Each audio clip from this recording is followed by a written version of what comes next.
Ella nos trae una conferencia titulada Neuroliderazgo en entornos educativos. Es Diana Fullor.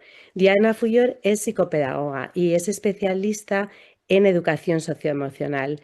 Ella en su día a día nos acompaña a los docentes, a las familias, en este arte de educar, en que convirtamos en arte, la educación, mejor dicho, desde un punto de vista muy humano, muy de poner al centro, en el centro a la persona, a las familias.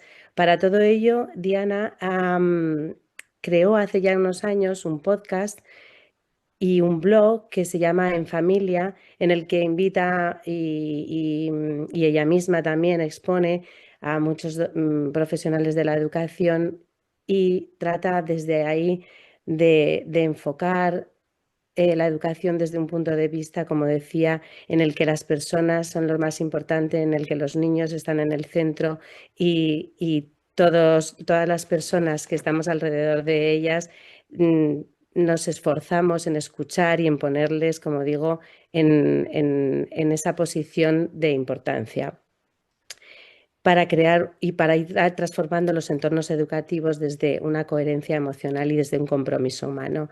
Sin mucho más preámbulo, os voy a dejar a todos con Diana, que ya nos apremia el tiempo. Tenemos una hora y al final de la conferencia podéis hacer las preguntas que queráis y iremos dando paso desde aquí, las ponéis por escrito en el chat y las iremos abriendo. Muchísimas gracias. Muchísimas gracias, Marta, por la presentación y gracias por el apoyo, porque como decíamos, teníamos algunos problemillas y yo no podía compartir pantalla, pero bueno, Marta lo hará por mí y le agradezco infinitamente. Buenas tardes, me alegro muchísimo de que estemos una vez más. Y como bien decía Marta, yo me he formado en muchos, a lo largo de mi carrera, pues en muchos campos he trabajado y no me puedo creer lo que voy a decir. Llevo casi 20 años acompañando pues, a familias y a niños, a niñas, ¿no? A equipos educativos, personas al final que educan, que cuidan, que sostienen y os puedo decir con certeza que aunque todos esos campos en los que me he formado yo son muy importantes para la educación, con todo eso puedo decir algo con absoluta certeza. Donde más he aprendido no ha sido en los cursos y las formaciones, que también, sino al lado de los niños y las niñas. Aprendiendo a observar de verdad, a mirar con intención. Primero lo que hacen, ¿no? Y sobre todo lo que necesitan. Y después de mirar mucho a los niños y a las niñas, he pasado a la parte más incómoda, voy a decir, ¿no? Pero al final la más transformadora, a observarme a mí, mis reacciones, mis actitudes, mis pensamientos frente a sus comportamientos, ¿no? Y a preguntarme, ¿qué creencias hay detrás de lo que interpreto? ¿Qué valores me mueven? ¿Qué expectativas estoy proyectando? Porque con el tiempo entendí algo esencial. No respondemos a lo que los niños y las niñas hacen, sino a lo que lo que ellos hacen, sus comportamientos, despierta en nosotros, ¿no? Y eso en la infancia y también en las aulas, en las familias también, en el liderazgo, marca completamente la manera en la cual nos relacionamos. Desde allí, pues nace de alguna manera mi forma de entender la educación y también el liderazgo. Un liderazgo, pues como también Marta decía, uno que escucha, que se observa, que pone a las personas en el centro y que entiende que no podemos acompañar emocionalmente a otros si no empezamos primero por nosotros mismos. Si no me he mirado yo, no puedo empezar a mirar a otros, ¿no? Y desde ese lugar me gustaría acompañaros hoy con esta reflexión, ¿no? Sobre neuroliderazgo en entornos educativos. Y vamos a ver poquito a poco, cuando Marta podrá compartir la presentación que había preparado, vamos a ver qué puntos vamos a ver hoy, sobre qué vamos a intentar hablar. Me gustaría transmitiros tantísimo en una hora, así que espero ser efectiva después de estos nervios del principio, el problema que he tenido y poder abarcar todo eso que os quería contar. Pues quiero poner el foco sobre todo en tres aspectos muy concretos, aunque como suele ocurrir cuando hablamos de personas, veremos que nada funciona de forma aislada, sino que todo está como que profundamente interconectado, ¿no? Primero, nos centraremos en entender por qué el neuroliderazgo y el liderazgo emocional no son un añadido, sino un elemento clave que influyen directamente en el clima del centro y en cómo se aprende. Y aquí ya han aparecido dos conceptos que a veces se usan como sinónimos, pero que no son exactamente lo mismo. Neuroliderazgo y liderazgo emocional. Vamos a empezar a ver cuáles son diferencias o de qué hablamos, ¿no? Ambos enfoques parten de una misma premisa. Las personas no funcionamos solo desde la razón, ¿no? Sino desde la emoción y el cerebro, ¿no? Una cosa conjunta. Y el neuroliderazgo es un enfoque que se apoya explícitamente en la neurociencia. Se centra en comprender cómo funciona el cerebro humano, cómo el cerebro toma decisiones, cómo responde a la amenaza, cómo responde a la seguridad, cómo se regula emocionalmente y cómo aprende, cómo se motiva también. Por otro lado, el liderazgo emocional pone el foco principalmente en el desarrollo y gestión de las emociones, tanto propias, primero, siempre empezaremos por uno mismo, ¿no? Como ajenas.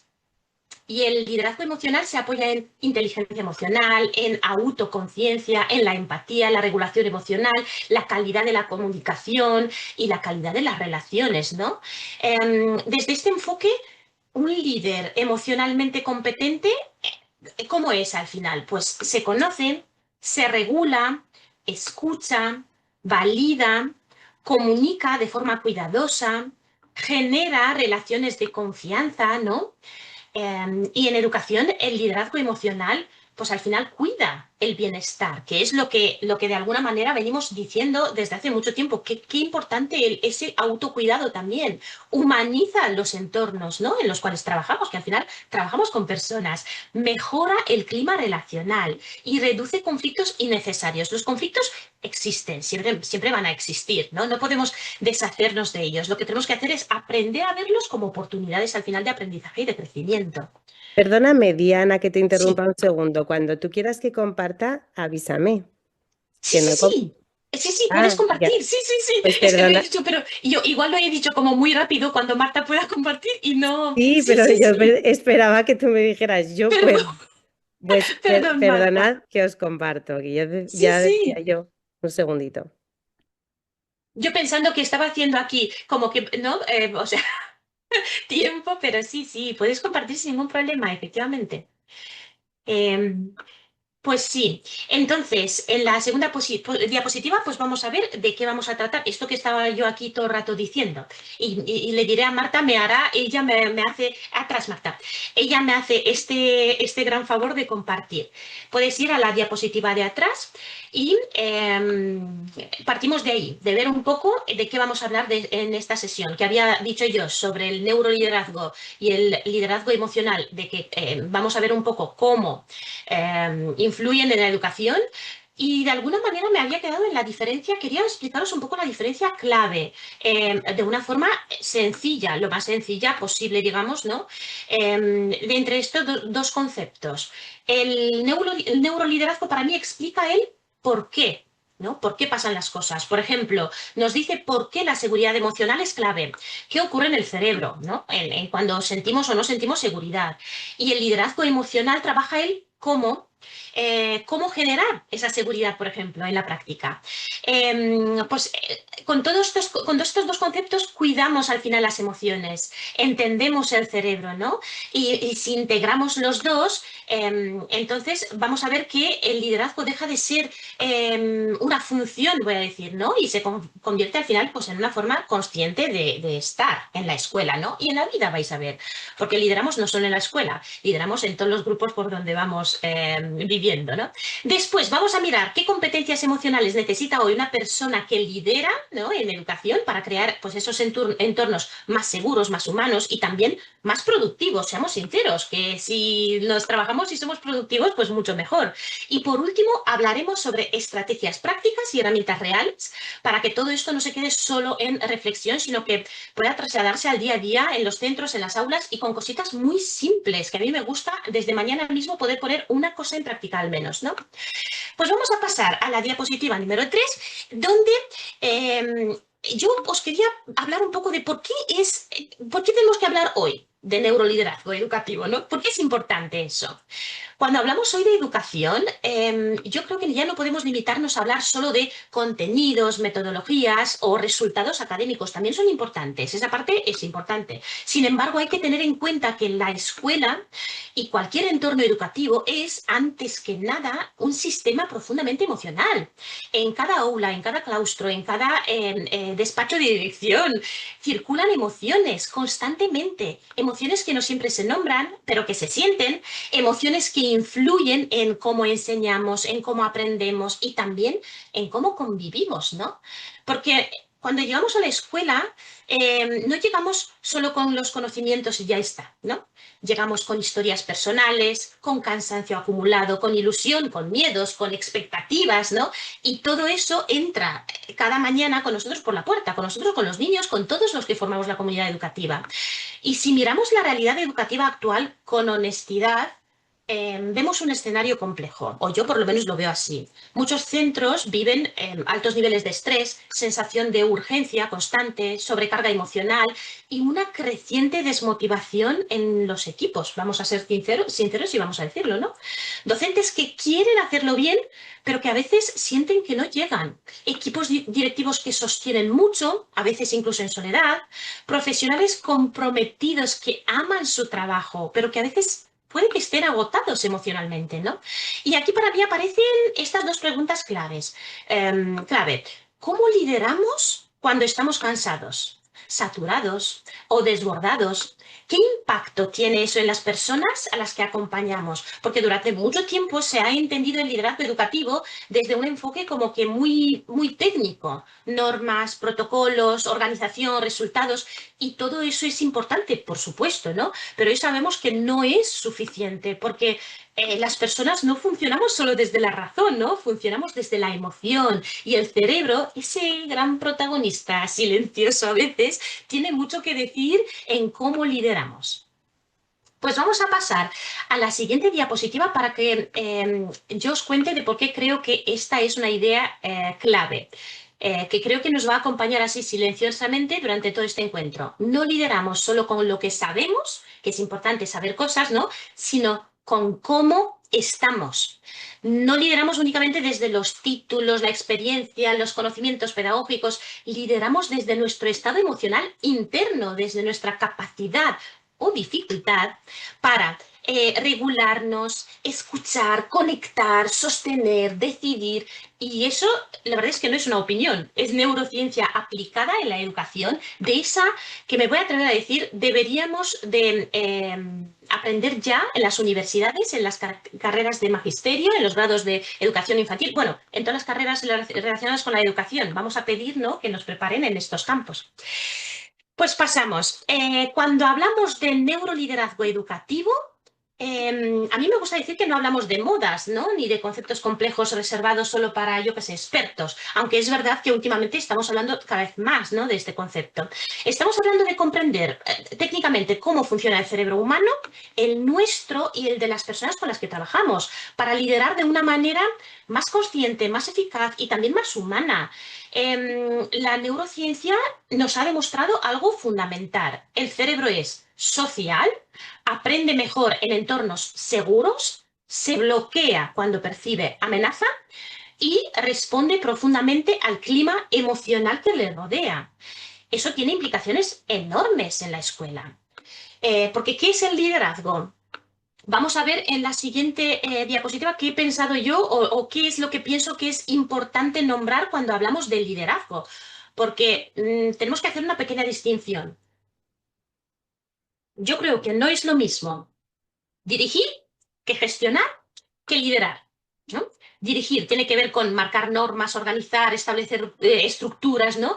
Gestionar implica planificar, coordinar recursos, resolver lo operativo, ¿no? Al final, en cambio, liderar pues implica influir, inspirar, generar confianza, sentido, ¿no? Y cuando añadimos la mirada del neuroliderazgo, entendemos que liderar no es solo una función, ¿no? Al final es una relación, son esas relaciones emocionales, ¿no? Esas energías que transmitimos.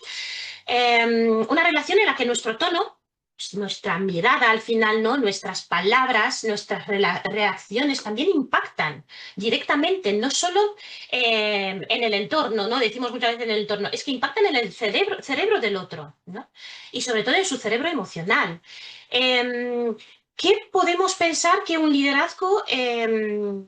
¿Cómo es un liderazgo que no tiene en cuenta el funcionamiento del cerebro, ¿no? Pues puede generar, de momento no pases, puede generar, por ejemplo, miedo o bloqueo o resistencia o desconexión, mientras que un liderazgo emocionalmente consciente, pues al final sí que puede llegar a generar seguridad, motivación, compromiso, sentido de pertenencia, no porque sea blando. No pensemos que si ajustamos todo esto somos blandos, sino porque neurobiológicamente somos coherentes, ¿no? Vamos a avanzar con la siguiente diapositiva, pero antes de avanzar con conceptos, puedo decir, en esta diapositiva, me gustaría, si no queréis, no hace falta responder por el chat, si queréis sí, podéis hacerlo, podéis responder porque podéis participar, ¿no? Os animo a escribir, pero vamos a pensar cómo influye mi estado emocional diario en mi equipo, ¿no? En mi equipo de trabajo, en los otros docentes, los compañeros del trabajo y en el alumnado. ¿Cómo influye cuando llego con prisa? Cuando estoy tensa o cansada, cuando me siento escuchado o cuando no, cuando lidero desde la calma o desde la urgencia, porque al final nos guste o no, nuestro estado emocional lidera antes que nuestras palabras. Y este encuentro para mí es una invitación, ¿no? Para mirar el liderazgo educativo desde otro lugar, desde el cerebro, sí, desde luego, pero primero desde la persona. A entender que cuidar el clima emocional no es un añadido ni un lujo, es una condición necesaria para que el aprendizaje, el bienestar y los resultados, al final académicos, que también los queremos, pues sean posibles, ¿no? Y desde aquí pues vamos a profundizar en cómo el neuroliderazgo puede transformar entornos educativos desde dentro, empezando siempre primero con uno mismo, ¿no? Con el que lidera de alguna manera. Porque la neurociencia nos dice que la emoción está presente en cada decisión, incluso en aquellas que creemos puramente racionales. Y esto en la escuela tiene un impacto enorme. En la siguiente diapositiva vamos a ver tres principios educativos. Vamos a empezar a hablar sobre tres principios neuroeducativos básicos que nos ayudan a entender por qué el neuroliderazgo es tan relevante en los entornos educativos. Y aquí hablamos sobre el primero. El cerebro es social, porque esto lo he mencionado antes. El cerebro humano está diseñado para relacionarse, necesita conexión, pertenencia, reconocimiento. En un centro educativo esto significa algo muy claro. Nadie aprende, trabaja ni se implica en soledad emocional. El modo en que nos miramos, nos hablamos, nos escuchamos o nos ignoramos deja huella al final en el cerebro. Y esa huella pues influye en la motivación, en la confianza, en el compromiso, ¿no? Eh, Sabemos que las relaciones no son un extra, ¿no? Sino que son esa base, ¿no? del funcionamiento del sistema. Y aquí, antes de seguir con algunos de los principios neuroeducativos que vemos aquí, me gustaría detenerme un momento en algo que considero absolutamente clave para entender el neuroliderazgo y también muchos de los comportamientos humanos, tanto en la infancia como en la vida adulta, sinceramente. Me refiero a las necesidades psicológicas básicas de las personas, de todas las personas. Y lo vamos a ver en la siguiente diapositiva. Quienes me conocéis de otras formaciones, pues seguramente me habréis escuchado hablar muchas veces de ellas, porque son un pilar fundamental desde el que yo miro la educación, la crianza, las relaciones y, por supuesto, el liderazgo, que para eso estamos hoy. Las utilizo para entender lo que ocurre en el aula, en los equipos docentes, en las familias y también para comprender mejor muchísimas veces la neurodiversidad, desde pues, el trastorno, yo qué sé, del espectro autista hasta el TDAH. Según la teoría de la autodeterminación desarrollada por estos dos señores, Edward Deci y Richard Ryan, existen tres necesidades psicológicas básicas que todos los seres humanos compartimos. Y desde mi punto de vista, y también desde el punto de vista de otros visionarios de estos de la esencia humana, voy a decir, hay otras necesidades más que son muy relevantes en el ser humano, pero ahora mismo, como tenemos una horita, pues me quería ceñir, digamos, centrar en lo mínimo imprescindible para mí para que entendamos un poco cómo funcionamos los seres humanos, ¿no? Y voy a dejar el resto para otras formaciones que seguramente nos volveremos a encontrar. No importa la edad, no importa el rol que juegas de alguna manera, no importa si hablamos de alumnado, de profesorado, de equipos directivos, de familias, estas necesidades están siempre allí y cuando no se ven cubiertas aparece el malestar, la desmotivación, la frustración o determinados comportamientos que muchas veces etiquetamos pues sin comprender exactamente porque no sabemos de dónde vienen, ¿no? Yo las voy a nombrar aquí, las he puesto en un orden, pero no quiere decir que una es más importante que la otra. Todas son igual de necesarias, aunque las personas las manifestamos en distintos grados a lo largo de nuestra vida. Por un lado está la necesidad de autonomía. La autonomía tiene que ver con sentir que tengo capacidad de decisión. Muchas veces pensamos que autonomía es hacer lo que quiero. Realmente significa que entiendo el contexto y puedo decidir, ¿no? Tengo la capacidad de decidir dentro de ese contexto. ¿Qué puedo elegir? Que soy la fuente de mis propias acciones, ¿no? No significa hacer lo que quiero, pues eso, sin límites, significa sentir que mi voz cuenta. En el aula, por ejemplo, atender la autonomía, pues podemos hacerlo con cosas tan sencillas como permitir que el alumnado, por ejemplo, participe en la elaboración de las normas de aula, ¿no? Cuando tenemos alguna tarea, pues ofrecer opciones reales, elegir entre dos actividades o dos formatos de actividades o dos tiempos, o preguntar cómo prefieres hacerlo, en lugar de imponer siempre una única forma. De vez en cuando, pues tendremos que marcar límites, ¿no? O tendremos que decir exactamente cómo hay que hacerlo, pues, pero en otras ocasiones vamos a nutrir esa necesidad, ¿no? Y preguntemos, ¿cómo prefieres hacerlo, ¿no? Y en los equipos docentes ocurre exactamente lo mismo. Cuando las personas sienten que no tienen ningún margen de decisión, el cerebro entra en resistencia. Y en el ámbito familiar igual. Hace falta que os cuente que justo cuando le has pelado el plátano a tu hijo lo querías sin pelar y que ahora vamos a ver de dónde vas a sacar un plátano nuevo. O seguramente que os habréis encontrado con alguno de vuestros alumnos más revoltosos que quiere tener siempre la última palabra, aunque diga lo mismo que tú. Si no lo habéis encontrado, tranquilos que ya aparecerá. Sin embargo, cuando estas personas sienten que participan, el compromiso aumenta, ¿no? Se crea allí pues compromiso porque participo y puedo decidir. Por otro lado está la necesidad de competencia. La competencia es la necesidad de sentir soy capaz, puedo, estoy aprendiendo, avanzo, estoy creciendo, ¿no? No se trata de ser el mejor, ¿no? Sino de percibir ese crecimiento, ¿no? Cada uno lo percibimos en nosotros mismos. En el aula, cómo podemos cuidar esta necesidad? Pues ajustando, por ejemplo, las expectativas a las capacidades reales de cada uno y cada una, ¿no? Valorar el proceso, no solo el resultado. Ofrecer feedback que señala avances concretos, cosas concretas. El lenguaje, vamos a ver que también es muy importante, ¿no? Luego podemos permitir equivocarse, pero sin humillación. Es más, enseñamos que la equivocación es necesaria en el proceso de aprendizaje y ofrecemos oportunidades de aprender de los errores. Cuando un niño o una niña siente que nunca llega, o que siempre falla, o que no cumple con lo que se espera, ¿no? de él o de ella, su cerebro al final asocia aprendizaje con amenaza. Es inevitable. Y lo mismo ocurre en los equipos docentes, ¿no? En los equipos educativos. Un liderazgo que solo señala errores debilita, ¿no? Al final esa percepción de competencia. Sin embargo, uno que reconoce esfuerzos y progresos la fortalece, ¿no? Por otro lado está esta necesidad de relación. Yo creo que esta es una de las más profundas. La necesidad de relacionarse, pero de manera significativa, de conectar, de pertenecer, de sentirse aceptado y cuidado, ¿no? De alguna manera esta necesidad para mí incluye pues, sentirse visto, sentirse escuchado, sentirse importante para alguien, ¿no?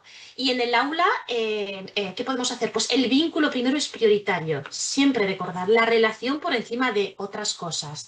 Se crea un clima donde nadie es ridiculizado. Se fomenta la cooperación más que la comparación, ¿no? La competitividad. El alumnado siente que pertenece al grupo, pues incluso cuando se equivoca. somos los mismos aquí, aunque nos equivocamos, ¿no? Muchas conductas que interpretamos en sobre todo relacionadas con esta necesidad, muchas conductas que interpretamos como desinterés, oposición o aislamiento, tienen que ver en realidad con una necesidad de pertenencia no satisfecha, porque cuando siento que no soy que no pertenezco, pues entonces o me alejo o no, parece como que no me interesa, ¿no? Pues cuando miramos estas tres necesidades juntas, autonomía, competencia y relación, entendemos para mí algo muy importante para el neuroliderazgo. El cerebro social se regula cuando estas necesidades están cubiertas. Cuando no están, pues aparece la desregulación, el conflicto a veces, también el bloqueo muchísimas veces, ¿no? Y aquí, pues el liderazgo educativo efectivamente que tiene un papel fundamental, porque los líderes no solo organizamos tareas, creamos contextos donde estas necesidades se ven cubiertas. O no, a veces. A ver, somos humanos, es verdad. Así que a pensar diferentes maneras, porque seguramente se os va a ocurrir maneras de cómo podéis fomentar, cómo podéis nutrir estas necesidades en vuestras aulas y en vuestros equipos, ¿no? Donde trabajáis, ¿no? Con vuestros compañeros, para que realmente cada uno, que no quede ninguno sin ninguno sentirse que no está visto, que no está escuchado, que no es capaz, que no se relaciona, que no es importante, ¿no? Y desde aquí, pues todo tiene sentido para seguir avanzando hacia el siguiente principio neuroeducativo.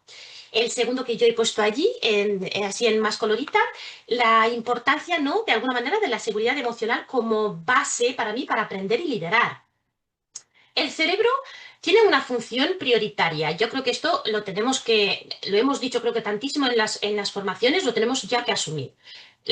Nuestros cerebros no tienen como objetivo hacernos felices, sino mantenernos con vida. Su mayor objetivo es la supervivencia. Y eso se traduce en que estará buscando constantemente posibles peligros. O sea, quiere decir que el cerebro es más sensible percibiendo lo negativo antes que lo positivo. Por eso muchas veces se dice que para una cosa negativa, vamos a decir, ¿no? Que le hayas dicho a alguien, pues que la cures con al menos 5 cosas positivas.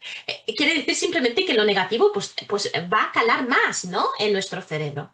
Cuando percibe amenaza o crítica constante, miedo al error, tensión, falta de reconocimiento, pues al final se activan los mecanismos de defensa porque entramos en modo supervivencia. El cerebro en este modo pues se puede bloquear, se cierra a veces, se vuelve rígido y aprende peor porque el aprendizaje no es un objetivo, no es un prioritario cuando realmente la supervivencia, ¿no? Está como que en ese momento en el auge.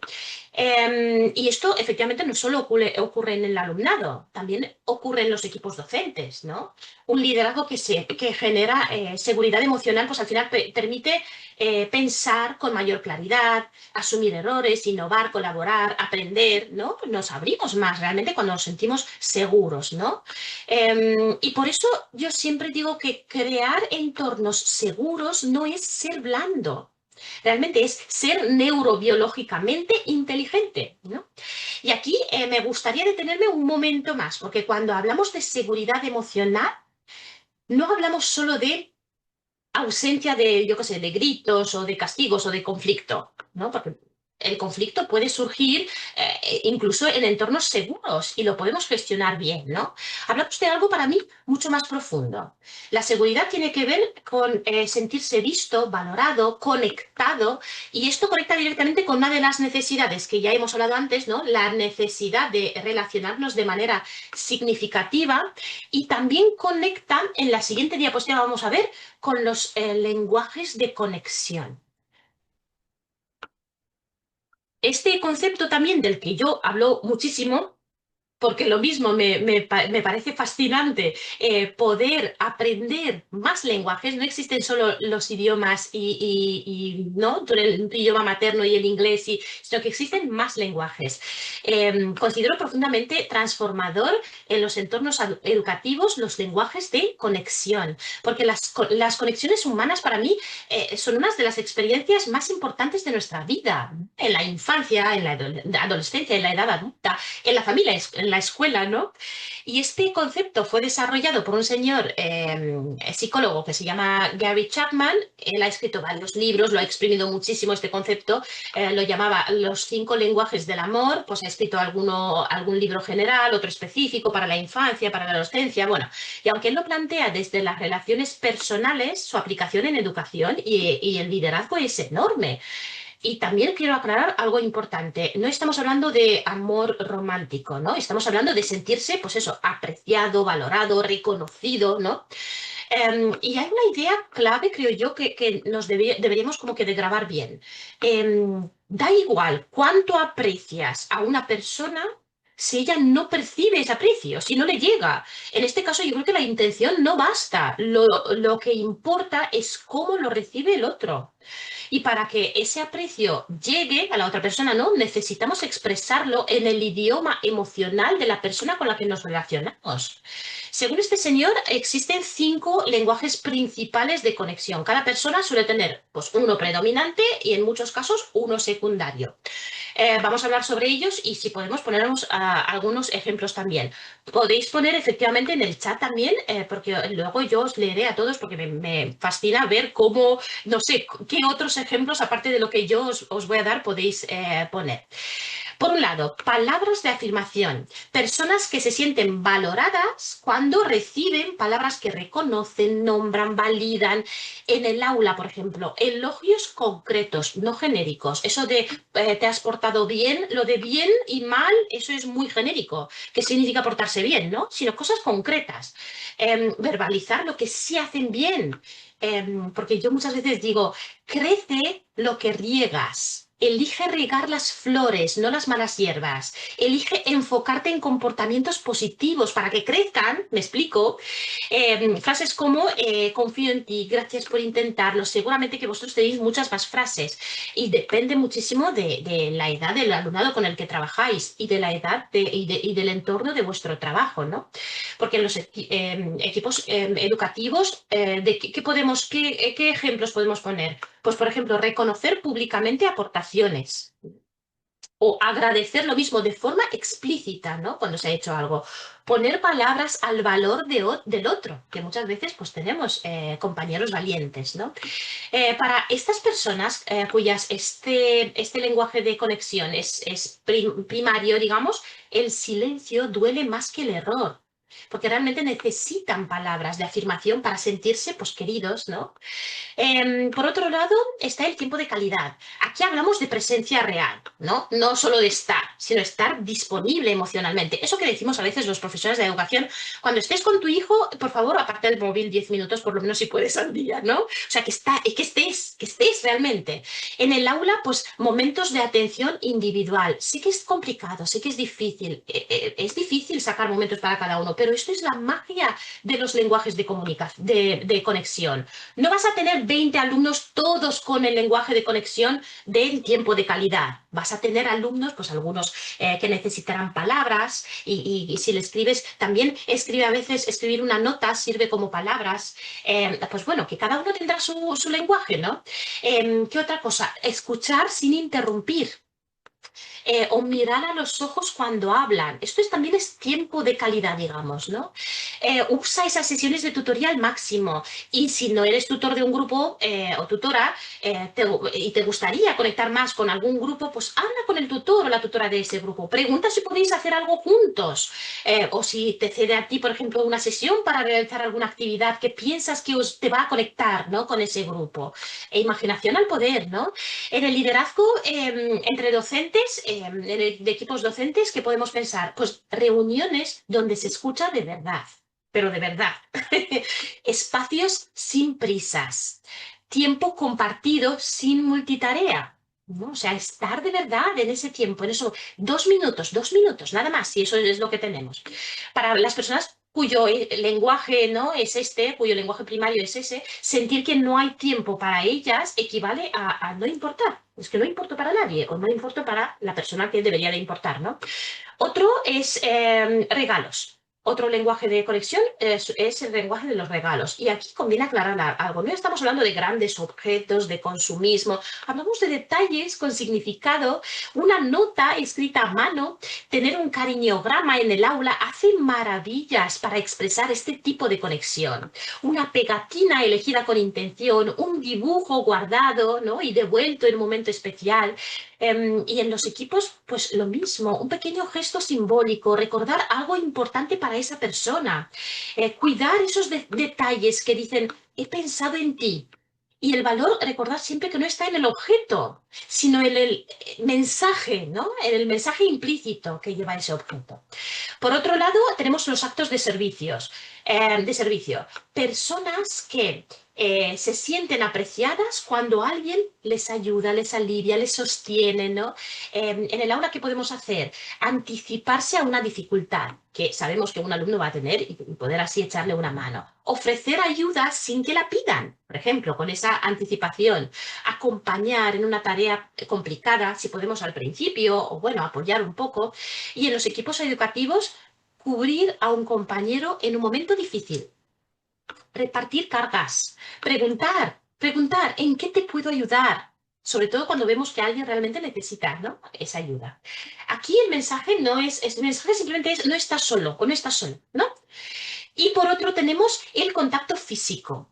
En la infancia, especialmente en contacto físico seguro, estamos hablando siempre desde el respeto, el consentimiento, el contexto educativo, o sea que tenemos que mantener las cosas en contexto, ¿vale?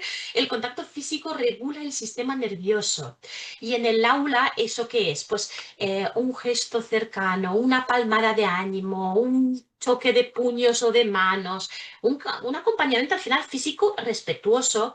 Además, depende de la edad de los niños, hay a los que quienes se les ve directamente, los que vienen con los brazos así abiertos, y también entre los compañeros seguramente que tenéis alguno, pues que viene con los brazos abiertos a darte un abrazo, pues porque su lenguaje principal de conexión es el contacto físico, ¿no? Pero sin ir a más, pues podemos simplemente en contextos de liderazgo adulto, pues este lenguaje se suele expresar más a través de la cercanía, digamos, corporal, ¿no? Una postura abierta, la presencia calmada, ¿no? Que no estemos... el lenguaje corporal dice mucho. Bueno, antes de pasar, quiero recordaros, porque muchas veces en formaciones me preguntáis, vale, pero ¿y yo ahora cómo sé qué lenguaje, o sea, cómo descubro yo qué lenguajes de conexión tienen mis alumnos, mis compañeros y todos los demás? Pues las personas solemos dar conexión en el idioma que a nosotros nos gusta recibir. Entonces, por eso es importante entrenar todo esto, porque sueles ofrecer la atención, el cariño, la conexión en tu lenguaje de conexión. Y a veces no tenemos en cuenta que igual el lenguaje principal de conexión del otro no es el mismo que el mío. Y aquí, pues a veces nacen muchos malentendidos. Un docente, por ejemplo, puede pensar que está mostrando aprecio, ayudando, por ejemplo, constantemente, pero el niño igual necesita palabras. O un equipo directivo puede ser reconocido verbalmente, ¿no? Pero el equipo igual necesita tiempo y presencia. De ahí aparecen, ¿no?, malentendidos, ¿no? Pues al final, pensemos esto, que cuando una persona se siente conectada, ¿no?, su cerebro se siente seguro, la conexión es esa. Y un cerebro seguro pues aprende mejor, colabora más, se compromete con mayor facilidad. Por eso, aprender a identificar los lenguajes de conexión no es un añadido emocional. Es una herramienta de liderazgo profundamente eficaz, creedme, y también una habilidad para la vida. O sea, porque os aseguro que cuando vais a empezar a observar los lenguajes de conexión de vuestros seres queridos, de vuestras hermanas, hermanos, padres, madres, bueno, amigos, cuando aprendéis que cada uno se siente apreciado y conectado de una manera en concreto, os prometo que vuestras vidas cambiarán y vuestras experiencias de conexión en esas relaciones. También entenderéis por qué alguien me muestra su aprecio siempre de la misma manera. Porque es su manera, porque es su lenguaje de conexión, ¿no? Porque tenemos en clase siempre alumnos o alumnas, hemos tenido, que nos regalan pues algún dibujo, una piedra, una flor que ha recogido por el camino. Otros que nos dicen, qué guapa, señor, ¿no? Otros que nos abrazan, otros que quieren chocar las manos. ellos sí que expresan, ¿no? Todos expresamos cómo conectamos mejor, ¿no? Y ahora, con todo esto en mente, podemos seguir avanzando hacia el siguiente principio. El siguiente principio era el tercero, efectivamente, allí. Eh, Emoción y cognición son inseparables, de alguna manera. Durante mucho tiempo se nos hizo creer que había que separar emoción y aprendizaje. Y que para aprender había que dejar la emoción fuera de la puerta del aula, ¿no? Que sentir demasiado era un problema, que emocionarse distraía, ¿no? Y hoy sabemos que eso no es cierto, sino que es justo al revés. La neurociencia nos ha mostrado con muchísima claridad algo que en realidad muchas personas que educáis, pues intuís desde la experiencia. El cerebro no aprende en frío. La emoción no es un añadido al aprendizaje. La emoción es el sistema operativo del aprendizaje. Porque la emoción, pues al final, ¿qué hace? Dirige la atención, filtra la información que consideramos relevante, condiciona qué se consolida en la memoria, orienta nuestra conducta, nuestras respuestas, nuestras decisiones, ¿no? Es decir, para mí no aprendemos a pesar de la emoción, aprendemos gracias a la emoción, ¿no? Y eso efectivamente, como todo lo demás, tiene implicaciones enormes. Porque a ver, estoy pensando, el cerebro cuando entra en modo supervivencia, en alerta, no es un modo aprendizaje. En ese estado, la corteza prefrontal funciona peor y se bloquean todas esas, justo esas funciones que necesitamos para aprendizaje. Cuesta planificar, cuesta reflexionar, cuesta autorregularse, cuesta aprender, todo cuesta, todo lo que tiene que ver con el razonamiento, ¿no? Porque la emoción y la alerta están al mil. Del mismo modo que no aprendemos a pesar de la emoción, no lideramos a pesar de la emoción. Lideramos desde la emoción. Nos demos cuenta a veces o no. Nuestro estado emocional como líderes educativos, pues al final se contagia, marca el clima, condiciona las relaciones, crea el contexto en el que otros cerebros van a intentar pues aprender, trabajar, convivir. Eh, mm, Estaba pensando que va de algo mucho más profundo, ¿no? Y a veces mucho más incómodo. Tomar conciencia de mi propio estado emocional, entender cómo impacta en los demás y asumir que liderar también es regularme, ¿no? Porque cada vez que entramos en un aula, en una reunión, en un pasillo, no entramos solo con ideas, entramos con todo, ¿no? Con nuestro tono, nuestra mirada, nuestra manera de responder y eso educa, eso lidera, eso deja huella, ¿no? Eh, Estaba pensando, ¿qué emoción crees que, antes de seguir con la siguiente diapositiva, aunque lo escribas o no en el chat, piensa, ¿qué emoción crees que más se respira cuando tú entras en un espacio educativo? ¿Qué emociones facilitas? Incluso sin darte cuenta, ¿no? En el entorno en el que trabajas y con los niños y las niñas con los cuales trabajas. Porque allí, justo allí, empieza el neuroliderazgo consciente. Cuando empiezas a darte cuenta de qué es lo que generas, ¿no? A tu alrededor con tu energía. Pues vamos a pasar a la siguiente diapositiva. Es verdad que yo creo que, como siempre, os me gustaría poneros tantísimas cosas, deciros tantísimas cosas. Pues hay especies emocionales que conviven en el mismo ecosistema, porque muchas veces, ¿sabéis qué es lo que me encuentro cuando voy a muchos centros? Me dicen, pues tenemos un programa de gestionar la ira. Y yo había dicho al principio, es que si riegas las malas hierbas, si te enfocas siempre en lo negativo, va a crecer al final. Entonces, si quieres gestionar, si quieres que la ira retroceda, no te centres en la ira. Céntrate en la paz, por ejemplo, ¿no? Yo he puesto así algunas, pero se os pueden ocurrir otras estas especies emocionales que son como, ¿no? Van juntas, ¿no? Pues si quieres que retroceda la actividad, la agresividad, no hagas un programa de gestión de la agresividad o de... No, no, no. Hagas un programa de cómo despertar la ternura en tus alumnos. ¿Me explico? Por eso había puesto todas estas especies aquí para que con las especies emocionales que yo pensaba que van como conjuntas, no enfocarnos en lo negativo, sino en potenciar lo positivo. Y ahora vamos a pasar a las implicaciones, ¿no?, que todo esto al final tiene en la escuela, ¿no? Porque aparecen implicaciones como que muy concretas. Por un lado, en el clima emocional del centro, cuando tenemos en cuenta todas estas cosas, ¿qué crea? Un liderazgo emocionalmente consciente entiende que su tono al final crea el clima, ¿no? El clima no se construye con documentos ni con discursos, se construye con pequeñas interacciones cotidianas, con lo que hacemos día a día, día a día. Eso que decía yo, una sola cosa, pero que la hagas todos los días a partir de mañana. Eh, en la toma de decisiones, tenemos que pensar que las decisiones no se toman solo con la información. Se toman desde estados emocionales todas las decisiones. Y un liderazgo que no es consciente de esto puede decidir desde el miedo, la urgencia, la presión o la necesidad de control, muchas veces no. El neuroliderazgo de alguna manera invita a pausar, a reconocer el estado interno desde el que se decide y a ampliar la mirada, ¿no?, antes de, pues, de actuar, antes de que decidamos algo, ¿no? En la gestión de conflictos, el conflicto, yo lo había mencionado y siempre lo menciono, es inevitable en cualquier sistema humano.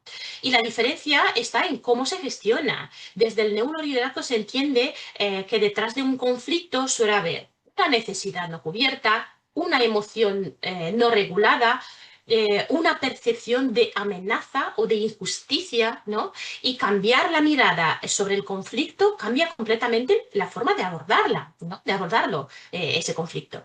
En la motivación y en el compromiso profesional, ¿qué podemos decir sobre esto? Pues la motivación no se impone, la motivación se cultiva. Los equipos se comprometen cuando se sienten vistos, escuchados, valorados, seguros, ¿no? Esto lo hemos dicho ya varias veces. Y es ahí donde aparece la motivación. Un liderazgo que entiende cómo funciona el cerebro sabe que el reconocimiento sincero y la coherencia emocional, ¿no?, son motores, ¿no?, mucho más potentes que el control o la exigencia a veces constante. Y desde aquí, pues la siguiente pregunta es inevitable. ¿Qué competencias emocionales necesita desarrollar una persona que lidera en educación hoy? Y esto vamos a hablar en la siguiente diapositiva. Pues aquí quiero empezar desmontando un poquito una idea muy extendida. Las competencias emocionales no son rasgos de personalidad. No se tienen o no se tienen, se entrenan. Es verdad que las inteligencias son múltiples, la inteligencia emocional es una de ellas, y es verdad que algunas personas pues están como más sensibles, digamos, más abiertas y de alguna manera se preparan antes y mejor porque su inteligencia emocional está más potenciada. Pero no es que no eres inteligentemente emocional y no vas a poder nunca gestionar. Se entrena. Por un lado, la autoconciencia emocional, el liderazgo empieza dentro de uno mismo. Es esa capacidad de darse cuenta de lo que me pasa por dentro mientras estoy liderando. ¿Qué siento? ¿Desde dónde reacciono? ¿Qué emoción está al mando, ¿no?, en este momento? Porque aunque no lo parezca, siempre hay una emoción liderando. Siempre, ¿no? Y si no nos damos cuenta de esto, pues vamos en piloto automático. ¿Que el piloto automático qué es lo que pasa? ¿Por qué no nos gusta tanto? Pues porque normalmente está cargado de creencias, miedos, expectativas, experiencias pasadas no revisadas, ¿no? Entonces, con la autoconciencia es preguntarme, ¿estoy cansado? Estoy, por ejemplo, irritado y aún así voy a tener esta conversación. ¿Esto que me molesta habla del otro o habla de mí? ¿Qué emoción se activa cuando no sale lo que me espero? Entonces, identificar los disparadores emocionales, ¿no? Esos triggers, le dicen a veces en inglés. Los disparadores emocionales es clave, ¿no? Porque esos momentos, actitudes, situaciones que nos sacan, ¿no?, de nuestro centro. Entonces, claro, cuando los conocemos podemos elegir, podemos pausar y elegir. Por otro lado está la autorregulación. Pues vamos a intentar ir del impulso pues a la elección. Si la autoconciencia es darme cuenta, la autorregulación es ¿qué hago con esto que siento? ¿No? La escuela es un entorno de alta carga emocional. Hay presión, hay urgencia, hay conflictos, hay demandas constantes. Pretender liderar sin estrés es irreal. no existe, ¿no? Lo que sí es posible es aprender a regularlo, ¿no? ¿Y qué significa eso? ¿Qué implica, no? Pues reconocer cuando estoy saturado, darme permiso para pausar cuando lo necesito, no responder desde la activación máxima, ¿no? Y la pausa es una competencia emocional en sí misma. O sea, saber tomarme una pausa ya es una competencia. Una respiración consciente, un silencio antes de responder, un lo hablamos luego, en lugar de, yo qué sé, un estallido, ¿no? Eso no es debilidad, de nuevo, es liderazgo y es avanzado. Y aquí aparece algo muy importante. El líder modela. Porque claro, un líder que se regula, enseña a regular, contagia, calma, genera seguridad, ¿no? Un líder desbordado, pues al final contagia justo lo contrario, aunque su discurso diga otra cosa. La estabilidad emocional no se impone, se transmite. Por otro lado, tenemos la empatía, entender al otro pero sin perder el rol. La empatía profesional no es sentir lo mismo que el otro, es comprender la realidad emocional del otro sin dejar de ocupar mi lugar como líder, ¿no? Es escuchar, por ejemplo, sin interrumpir, interesarme de verdad por lo que vive el otro o reconocer su emoción, aunque no comparta su postura, porque muchas veces no la compartimos. Frases, por ejemplo, miremos las frases como entiendo que esto te resulte difícil, veo que hay mucho cansancio aquí, pues hacernos algunas frases y repetirlas, porque todo esto humaniza, ¿no? La relación, no os va a quitar autoridad, no, ni hablar, porque empatía no es permisividad, no es decir sí a todo, es validar la emoción sin renunciar a los límites. Entonces, en los equipos, por ejemplo, educativos, la falta de empatía al final genera distancia, ¿no? Pero el exceso de empatía, y si no tiene estructura, también genera confusión, ¿no? Al final, como en todo, el equilibrio es la clave. Comunicación emocionalmente responsable. Tendríamos que hablar aquí largo y tendido. Tenemos muy justito tiempo, pero las palabras también regulan o desregulan y son muy potentes. La comunicación no es para mí la herramienta más potente del liderazgo y también una de las más peligrosas cuando no se cuida, ¿no? Porque las palabras activan o calman el sistema nervioso. Y entonces tenemos que cuidarnos pues, el tono, el momento, la forma, el contexto. Hablar, por ejemplo, desde el siempre o nunca, nunca me haces caso, siempre haces el tonto. Esto bloquea. Etiquetar a las personas cierra posibilidades, ¿no? Ironizar o ridiculizar rompe al final la seguridad, esa que queremos para que estén abiertos, ¿no? Las personas estén abiertas. En cambio, un feedback que construye, pues es lo que habíamos dicho anteriormente también, es concreto, nos centramos en conductas, no en identidades, no en la persona, sino en su comportamiento, reconocemos avances y abrimos posibilidades de mejora, podemos dar posibilidades de mejora, ¿no? Y luego, pues están las conversaciones difíciles, que ningún líder puede evitar. Desde el neuroliderazgo entendemos que la firmeza pues no está reñida con la humanidad. Y se pueden marcar límites sin humillar o se puede sostener una tensión sin romper el vínculo, ¿no? Tenemos también en la gestión emocional de los conflictos. El conflicto, como había dicho antes, no es el enemigo. El verdadero problema de alguna manera es cómo lo vivimos, ¿no? Cuando entramos en el conflicto desde la culpa, la defensa o el ataque, el cerebro se cierra, ¿no? Cuando entramos desde la curiosidad, la corresponsabilidad, pues al final se abre, porque intentamos tender puentes, ¿no? ¿Qué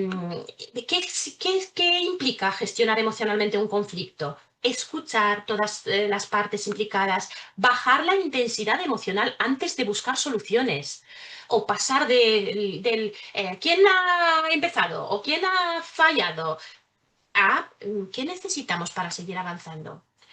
Y al final, los conflictos bien gestionados pues, fortalecen relaciones, ¿no?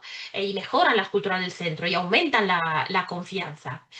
Pues vamos a ver algunas estrategias prácticas para poder ir cerrando con esto, aunque como siempre me queda mogollón, pero vamos a ver algunos micro hábitos emocionales para líderes educativos. Porque claro, decimos, todo está muy bien y yo a partir de mañana, ¿qué hago?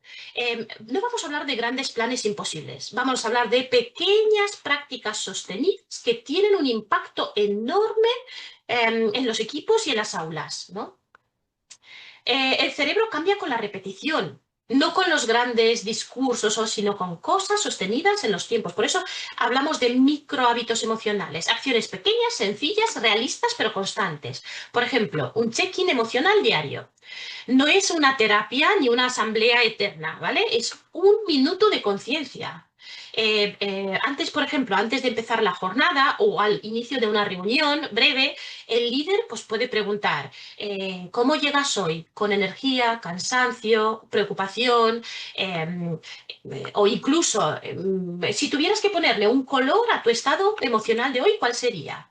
Y no se obliga a nadie a explicar nada, solo se nombra, ¿no? No hace falta ni que hablemos, no hace falta tomarnos 10 minutos, 15, 20, simplemente hacer consciente a cada uno de cómo está. ¿Qué ocurre en el cerebro? Pues que se normaliza la emoción, baja la tensión, aumenta la sensación de ser visto. En el aula esto puede adaptarse fácilmente, pues el semáforo emocional, algunas tarjetas, gestos con la mano de estoy, cómo estoy, y no quita tiempo, ahorra conflictos después. Si lo vemos así, pues vamos a ver el beneficio. Por ejemplo, otra cosa es el ritual de cierre emocional de reuniones. Muchas veces las reuniones acaban mal, voy a decir entre comillas, no porque por todo lo que se decide, sino por cómo se cierran, ¿no? Un ritual rápido de una ronda de ¿qué me llevo de esta reunión? Una palabra que resuma un poco cómo salimos, una frase de ¿qué ha sido útil para ti en esta reunión? Y esto ayuda, ¿no? A integrar todo lo vivido, a salir con sensación de sentido, pues un equipo que cierra bien vuelve mejor, ¿no? Vamos a ver algunas estrategias para equipos educativos. Espacios seguros de palabra. Un espacio seguro no es un espacio sin conflicto, es un espacio donde se puede hablar sin miedo. Por ejemplo, en un centro concreto, reuniones donde se acuerda explícitamente no interrumpir, no ridiculizar, hablar desde el yo y no siempre desde el tú. Siempre tú haces, tú, pues acordar estas cosas. Y sobre todo, donde el liderazgo modela. Escucha real, validación emocional, límites claros, ¿no? Eh, por otro lado, tenemos la cultura del error como aprendizaje. Me gusta a mí empezar con estas cosas que me parecen como muy sencillas, ¿no? Y aquí tocamos algo muy sensible en educación. El error normalmente se vive como fallo personal. El cerebro se protege, ¿no? Pero si el error se vive como información, pues al final el cerebro se abre y aprende. Por ejemplo, un ejemplo práctico, en vez de preguntar, ¿quién ha fallado aquí? ¿No? Cambiar por algo del tipo, ¿qué podemos aprender de lo que ha pasado? ¿Cómo ajustaríamos la próxima vez? ¿Qué haríamos la próxima vez? ¿Qué cambiaríamos? Pues información en vez de buscar culpables ¿no? En vez de juzgar. Y esto sirve tanto para equipos como para aulas, ¿no? Y por último vamos a hablar sobre herramientas sencillas de regulación. Me gusta muchísimo nombrar las preguntas que regulan. Vamos a poner algunos ejemplos de preguntas que desregulan. ¿Por qué siempre pasa esto? ¿O cómo no lo habéis visto? Entonces vamos a cambiar por cosas como ¿qué necesitas ahora? ¿Qué parte sí ha funcionado de esto que nos ha pasado, que hemos hecho? ¿Qué paso pequeño podríamos dar para avanzar, ¿no? Ante un conflicto entre alumnos, por ejemplo, pasar de quién ha empezado, como decía antes, a qué ha pasado, qué necesita cada uno para poder seguir. Y esto cambia un poco la dinámica. Por otro lado están las pausas conscientes, que lo había nombrado. No hablamos de meditar 20 minutos, no, hablamos de micropausas. 3 respiraciones antes de responder. Levantarse y moverse un poco entre tareas, por ejemplo, los alumnos. Hacer una pausa activa. Unos segundos de silencio intencional. Antes de entrar en una tutoría difícil, por ejemplo, parar, no sé, 30 segundos o 15, si los tengo, respirar y preguntarse, ¿desde dónde quiero estar en esta conversación? Eso es neuroliderazgo aplicado. Y luego tenemos el lenguaje emocional compartido en el centro. O sea, si un centro comparte un lenguaje emocional, pues no sé, estoy saturado, necesita bajar ritmo, esto me ha activado, pues al final se reduce muchísimo pues esa escala de conflictos, ¿no? Nombrar las emociones, esto es muy importante, no las aumenta, las regula. Solemos como que huir muchísimo de esto, como con los niños en el parque que se han caído y dices, no pasa nada, no pasa nada, estás bien. Os aseguro que si le dices, hoy te tiene que doler mucho, pasará mucho antes. Pasará mucho antes si nos hacemos, antes que si nos hacemos los locos, ¿no? Em, y esto no ocurre por casualidad, ¿no? Ocurre al final todo esto, cuando el liderazgo se vuelve emocionalmente inteligente, pues al final los equipos respiran, tanto los docentes como los equipos de aula, los alumnos. Los conflictos se transforman. El aprendizaje, pues al final encuentra un espacio. Y esto ocurre porque alguien decidió liderar desde el cerebro, pero también desde el corazón, las dos cosas juntas. Yo creo que tengo muy poquito más para deciros, a ver qué más había puesto. Eh, que quiero que seáis líderes que inspiran y que encontréis las fortalezas, vuestras fortalezas. Pensar de qué manera influyen mis fortalezas en la dinámica grupal. ¿Qué fortalezas tengo yo que pueda ayudar, ¿no?, a todos los demás? Y luego, ¿qué más había puesto? Eh, claro. Aparte de mis fortalezas como adulto, pues identificar las fortalezas individuales de los alumnos, de los compañeros, y ahí os he puesto algunas preguntas que os puedan ayudar. ¿Qué pasaría, estaba pensando muchas veces, si cada niño o cada niña supiera que su fortaleza, su luz, lo digo, lo llamo yo, cuenta para algo importante en el grupo, que realmente es una pieza importante y es clave? ¿Qué pasaría? Haz preguntas abiertas, observa con atención, invita a participar para que así puedas conocer mejor a tu alumnado y a los compañeros también, efectivamente, y desde allí, pues cada uno que sienta que sí que está aportando. Yo creo que nos estamos acercando ya al final porque veo que me he pasado un poco, siempre hablo sin parar y me paso de tiempo, así que lo siento mucho. Marta, no sé si me Y queda Ana, algo. no te preocupes que no nos hemos pasado tanto de tiempo. Si quieres terminar con lo que tú quieras, sé que tienes muchísimas cosas que decir, pero a mí me está resultando muy interesante y supongo que al resto de asistentes también. Por eso te invito a terminar o si quieres que leamos algo, se han puesto en el chat alguna pregunta, como tú veas. Pero Sí, lo yo creo vamos, que nos faltan como 2 diapositivas o algo así, pues seguramente en termina, la siguiente. termina si tú Sí. quieres. Sí, si puedo, yo termino, porque me, Claro. me gustaría terminar. Y luego, pues veremos qué es lo que nos cuentan por el chat. Pasa si quieres de diapositiva, que me parece que tengo muy poquito más. Sí, veo que por el chat también habéis puesto cosas. En realidad, contra nuestros niños Y están Ana, no me Sí. pasa más diapositivas. No pasa ¿Tenemos nada. más? Sí, no pasa nada, Ah, sino pues no, seguramente un que... segundo, hombre. ¿Así? Sí, muy bien. Perdón. Claro, que os había invitado aquí a crear un liderazgo inclusivo y emocional en vuestros entornos, a liderar con el corazón, porque bueno, es lo que a mí se me da muy bien y con eso conecto, por eso estoy especializada en educación emocional. Conexión emocional, fomentar esa participación, el respeto y el cuidado mutuo, porque al final esto es lo que va a hacer construir esas relaciones de confianza, comprender las emociones del grupo y al final, pues fomentar ese ambiente donde cada niño o cada niña se sienta visto y escuchado y valorado. Y os prometo que al final vosotros también vais a sentiros empoderados de poder ser capaces de ver las luces de vuestro alumnado. Es una sensación de empoderamiento extraordinaria.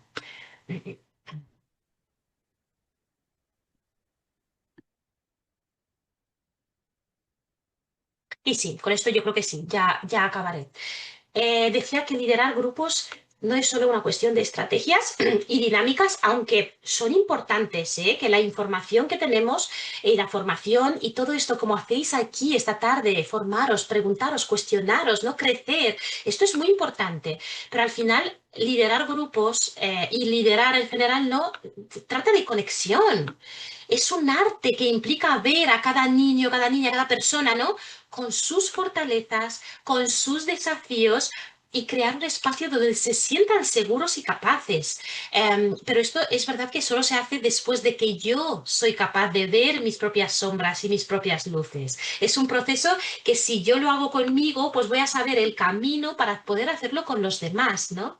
Y al liderar al final con empatía, con paciencia, que también es una virtud que se puede potenciar, con pasión, pues dejamos una huella imborrable en sus corazones. Les ayudamos a ser la mejor versión de sí mismos, porque no se trata de comparaciones, se trata de que cada uno tiene su camino, ¿no? Y de que cada uno va a encontrar ese camino con nosotros en la manita.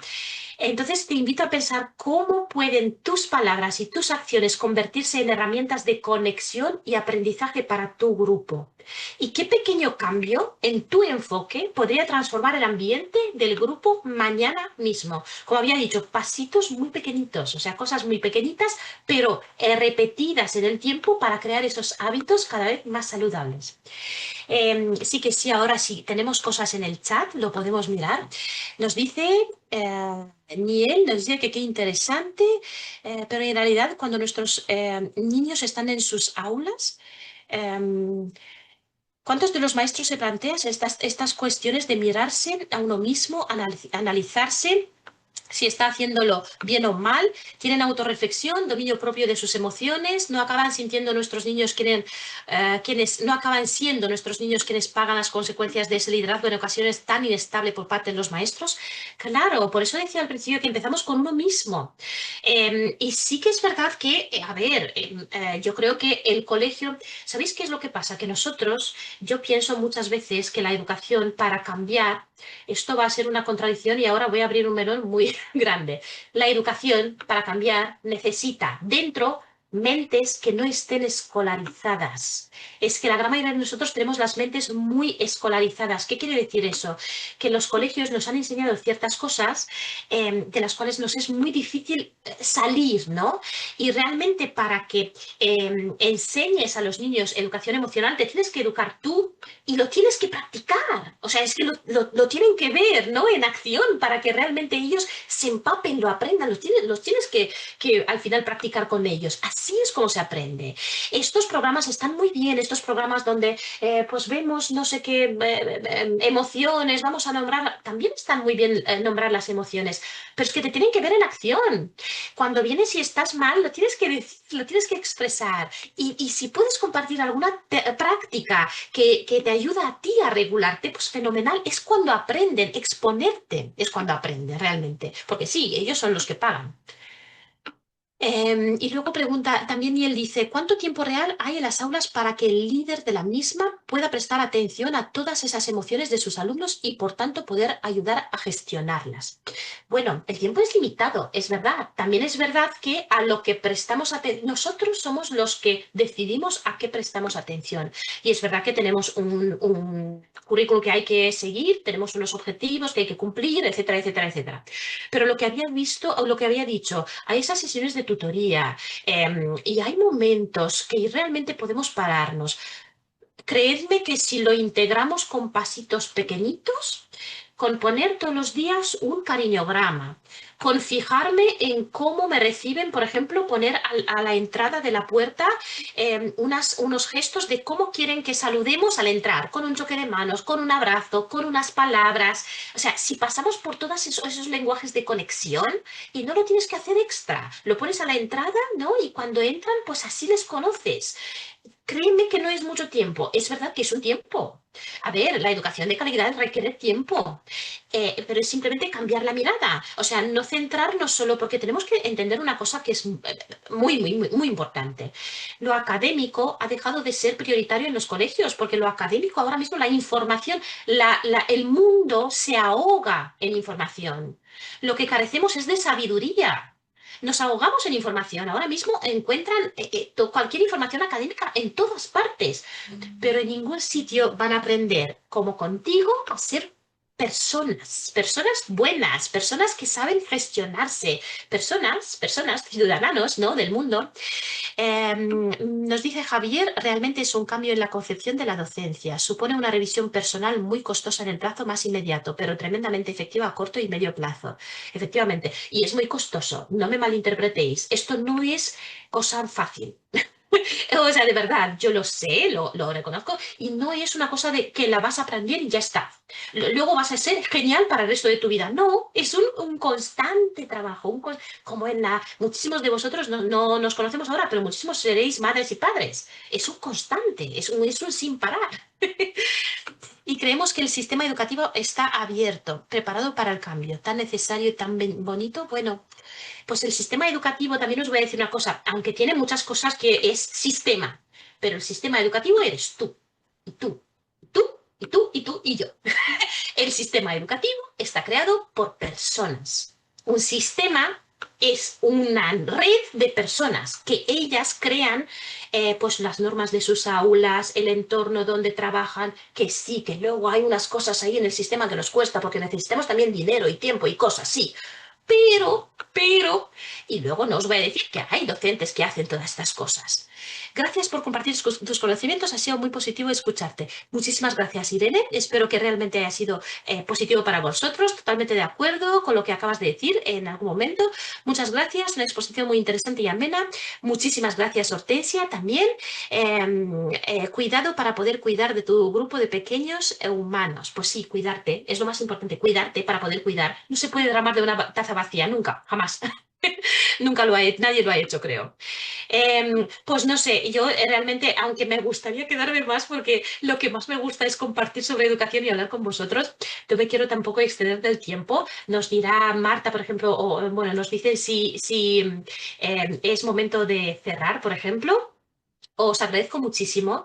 Quiero pediros que no dejéis de crecer, que no dejéis de ser curiosos y que cuidéis muchísimo eso. Esto, la curiosidad, es lo que realmente tenemos que infundir, estas ganas de aprender, lo que estáis haciendo ahora mismo, a las 8:00 y pico de la tarde, todos aquí, crecer, cuestionaros, preguntar, aprender. Esto no lo dejéis de infundir, de compartir con vuestro alumnado. Esto es lo que necesitan aprender. Que sean amantes del aprendizaje para el resto de su vida. Diana, muchísimas gracias. Creo que podemos cerrar los chats. Voy viendo que son de despedida, de agradecimiento, de felicitaciones y como dices, el tiempo pues, se nos va agotando. Creo que ha sido una tarde magnífica en la que hemos aprendido muchísimo y pues como introducíamos al principio, a ver, a escuchar, a saber, a reconocer cuál es la importancia de que nosotros seamos escuchados y seamos vistos por nuestros líderes y nosotros también, pues como líderes que somos del aula en ocasiones o en casa, escuchemos, prestemos atención y demos las caricias y el cariño que todas las personas necesitamos. Me ha encantado, yo tengo que decirte también que no lo estoy escribiendo en el chat, pues por ir atendiendo a los demás, esos diferentes tipos de lenguaje que has explicado, porque es cierto que muchas veces uno tiende a repetir lo que a él le gusta sin darse cuenta. Y es bonito también saber y intentar hacer ese esfuerzo por darle a los demás lo que ellos necesitan, que a veces creemos que lo estamos haciendo, por lo menos yo así lo veo. Yo creo que les estoy dando lo que ellos necesitan y a lo mejor es lo que me gustaría a mí que me dieran. Entonces a mí Sí, me ha gustado mucho este ratito que has explicado los lenguajes y todo lo demás. Te doy las pues gracias que también. sepáis que existen también 5 lenguajes de conexión neurodivergentes, que de esto seguramente hablaremos en otra ocasión, pero sí, las personas neurodivergentes también tienen sus formas de conectar, que a veces son muy diferentes. Pues ojalá tengamos otro rato. Vamos a seguir en contacto y entonces programaremos alguna otra conferencia más. También para el resto de asistentes que estáis todavía conectados, pues os puedo decir que este ciclo de desafíos docentes en el que se enmarcaba esta conferencia tiene otras conferencias posteriores hemos diseñado desde Ibercaja y desde la Asociación Aragonesa de Psicopedagogía que van a ser próximamente en el mes de marzo. La primera será, me parece, el 17 de marzo, creo recordar, que es sobre altas capacidades y después hacia final de marzo hay otra programada en torno a la inteligencia artificial. De todas maneras, tenéis en Ibercaja el programa para poderlo consultar, el programa de desafíos docentes. Y, y quiero volver a dar las gracias a la Fundación de Ibercaja y en especial al Centro de Teruel que nos ha acogido en esta tarde. Y nada más que despediros y desearos que podáis poner en práctica poquito a poquito algunas de las estrategias, porque una de las grandes virtudes de Diana es que siempre es muy práctica, que además de tener mucho conocimiento y transmitirlo bien, siempre nos da unas pistas prácticas que nos ayudan a luego todo ese conocimiento llevarlo al día a día, que a lo mejor es la parte más difícil o en la que hay que invertir más tiempo, pero nos lo ha puesto fácil. Nada más, te dejo que te despidas tú. Pues os agradezco una vez más a todos, a Ibercaja, bueno, a la Asociación Aragonesa de Psicopedagogía. Bueno, os agradezco millones porque realmente yo lo he disfrutado mucho. Siempre lo disfruto cuando me veo con vosotros y que sigamos creciendo y encontrándonos en otras formaciones.